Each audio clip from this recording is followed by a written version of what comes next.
Asthma ಸಮಸ್ಯೆಗೆ ಏನ್ ಮನೆಮದ್ದು ಹೇಳ್ತೀರಿ? ಅಸ್ತಮಾ ಸಮಸ್ಯೆಗೆ ದಿ ಬೆಸ್ಟ್ ಮನೆಮದ್ದು ಅಂತ ಹೇಳಿದ್ರೆ ಆಡು ಮುಟ್ಟೋದು ಸೊಪ್ಪು, ಆಡು ಸೋಗಿ ಅಂತ ಕರೀತಾರೆ. ಹೌದು. ಅದನ್ನ 2ರಿಂದ 3 ಎಲೆ ಸಾಕು.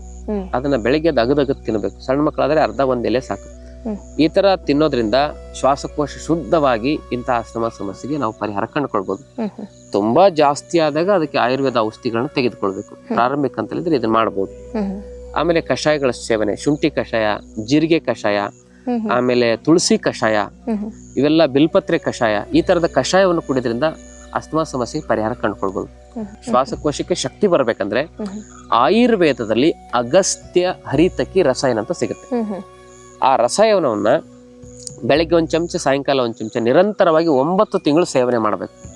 ಇದರಿಂದ ಏನಾಗುತ್ತೆ ಅಂತ ಹೇಳಿದ್ರೆ ಈ ಸಮಸ್ಯೆ ಗುಣ ಆಗ್ತದೆ. ಇದನ್ನು ಕೂಡ ಡೂಪ್ಲಿಕೇಟ್ ಮಾಡ್ತಾರೆ. ಅದು ಒರಿಜಿನಲ್ ವ್ಯವಸ್ಥೆ ಕರೆಕ್ಟಾಗಿ ಮಾಡಬೇಕು ಅಂತ ಹೇಳಿದ್ರೆ ಅದನ್ನು ಬೇಕು ಅಂತ ಹೇಳಿದ್ರೆ ನಮ್ಮ ಆಶ್ರಮದಿಂದ ತಾವು ತರಿಸ್ಕೋಬಹುದು.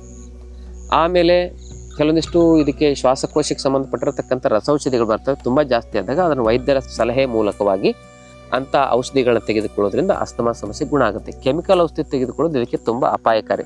ನೀವು ಎಷ್ಟೇ ನೆಬ್ಲೈಸೇಷನು, ಎಷ್ಟೇ ಮಾಸ್ಕು, ಎಷ್ಟೇ ತೆಗೆದುಕೊಂಡ್ರೂ ಕೂಡ ಅದು ತಾತ್ಕಾಲಿಕ ಆಗ್ತದೆ.